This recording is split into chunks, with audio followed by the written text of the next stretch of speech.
Many people talk about first-time home buyers, but often overlooked as needing support through what could be a daunting process are first-time home sellers. Selling your Santa Cruz home can feel overwhelming. So I wanted to share a few guidelines to follow to get your home sold faster and for more money. Hi, I'm Shemeika Fox, your Santa Cruz real estate expert. I've helped hundreds of sellers in Santa Cruz and the surrounding counties over the 17 years that I've been in the business, sell their homes and understand the overwhelm. I have found that by having a plan to follow, you can better prepare your home for those Santa Cruz house hunters. The first thing you can do is a big one, and that is to declutter and deep clean your home. This can be a long process, but the sooner you start, the better.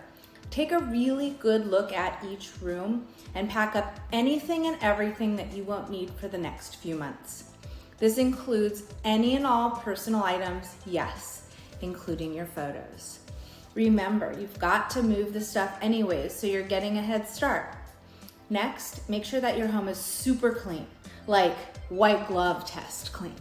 By decluttering and cleaning your Santa Cruz home, it will look much bigger and brighter. Also, when a Santa Cruz home buyer sees a dirty home, they feel that the home may not have been well kept, and we don't want to give buyers any reason to look elsewhere.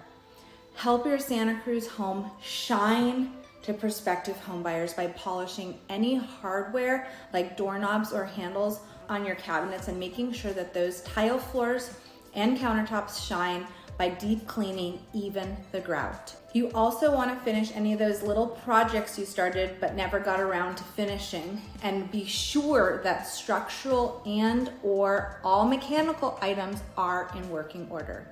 That would be items like your heating system and your water heater. If your Santa Cruz home hasn't had a fresh coat of paint on those walls for a while, you may want to consider painting. Although you may really like the purple kitchen, it may make your home feel a little bit too much like a cave to prospective Santa Cruz home buyers. These are some great tips for the inside of your Santa Cruz home. But let's talk a little bit also about the outside, or the curb appeal that you always hear everybody's talking about. The outside of your Santa Cruz home when preparing to sell, let's think about creating a great first impression. That's right, let's talk about your curb appeal. This is important as it's the first impression your Santa Cruz home buyer will have when they arrive at your Santa Cruz home. Something that can give a big bang for the buck is power washer. You want to wash the years of dirt and grime and grit off your driveway, the sidewalk, even the exterior of your home.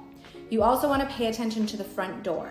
As an agent, it takes sometimes a few seconds and sometimes a few minutes for me to open up a lockbox to get us into the house. And this gives the buyer a chance to really look around at the entry while they're waiting. Take a moment to make sure there isn't any peeling paint on the door or cobwebs around the lights. The entry should be inviting. Add some new plants with pops of color. Make sure to remove any dead or unhealthy plants. They may not make your Santa Cruz home as appealing. Next, let's talk about staging. You hear me say it all the time, but staging really makes a big impact. Did you know that 77% of buyers agents said that staging a home makes it easier for buyers to visualize themselves living in it? And staging will help your Santa Cruz home stand out against the competition by showcasing the best features of your home to any prospective buyers. Also, research shows that professionally staged home can sell for as much as 10% more than homes that are not staged. Great. Now the hard work of preparing your Santa Cruz home for its grand debut is completed. We'll want to be sure and get professional photos and a professional video of your Santa Cruz home. According to the National Association of Realtors, 67% of buyers will walk through a home that they saw online, so professional pictures are a must. Now that your home is ready for buyers, you must have a showing plan.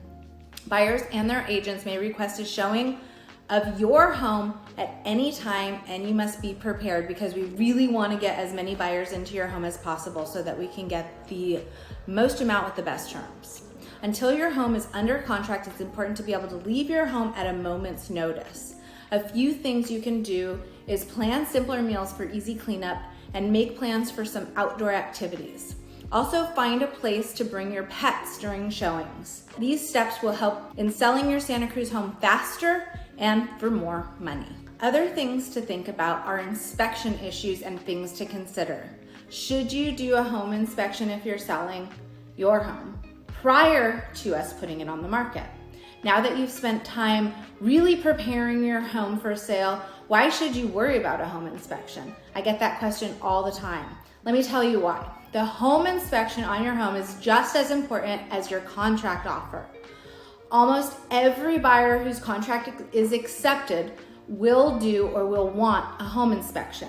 The home inspection is designed to evaluate the general condition of your home and all of its mechanical systems.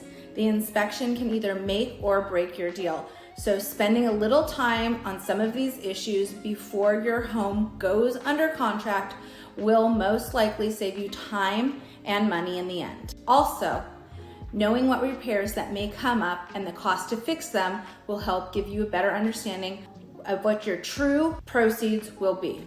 Let's look at the major issues that often come up on a home inspection.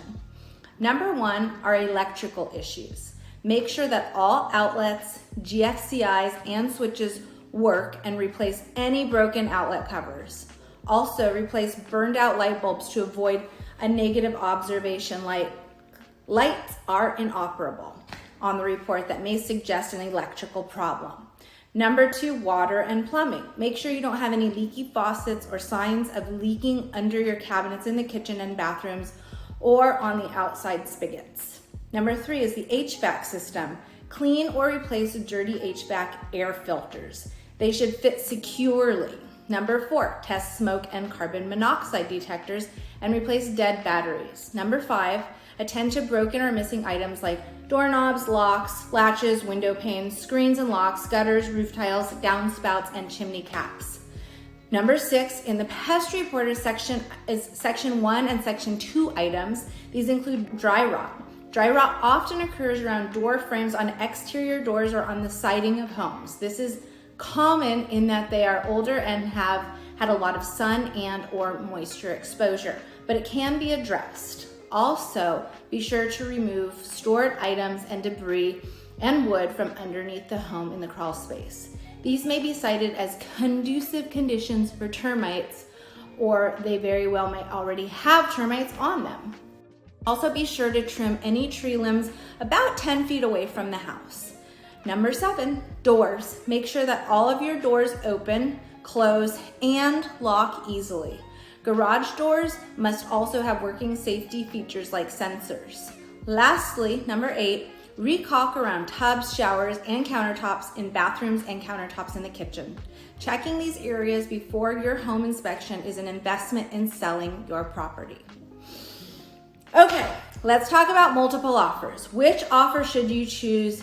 Did you know that just because you receive an offer $20,000 over your asking price, that doesn't necessarily mean that is a better offer than one that is only, say, $10,000 over your asking price? Now, these are just figures that I'm pulling out. Believe me, I want you to pocket the most amount of money for your house too.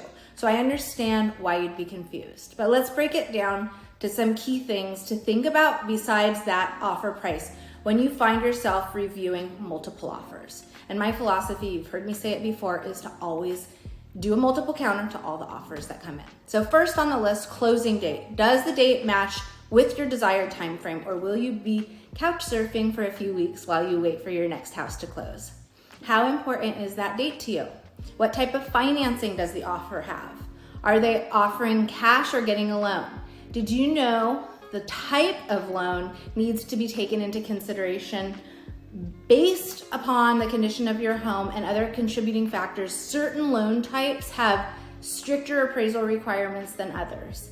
Imagine if you found yourself in a situation where you're now required to make a $10,000 repair, or the buyer's lender is going to say, nope, we're not going to fund this loan. Are they offering any additional down payment if the appraisal value does not come in at the offered purchase price? In a hot seller's market, offering over the list price is quite common. Does that mean that you will actually receive that price? Not if you potentially accept the wrong offer or don't counter out certain items in the contract. How about the inspection contingency? And the contingencies just in general. How many days are the buyers requesting for those contingencies? Those are only a few things to think about when you're reviewing multiple offers. So having an experienced agent in your corner to help you comb through the fine print details of multiple contracts will stop your head from spinning, number one, and will get you the most money and the best terms on the sale of your home. To learn more about prepping your home for sale, showing your home, and strategizing during negotiations, reach out to me for a confidential, complimentary consultation. I'm Shemeika Fox, your Santa Cruz real estate expert, and as always, I'm here to help.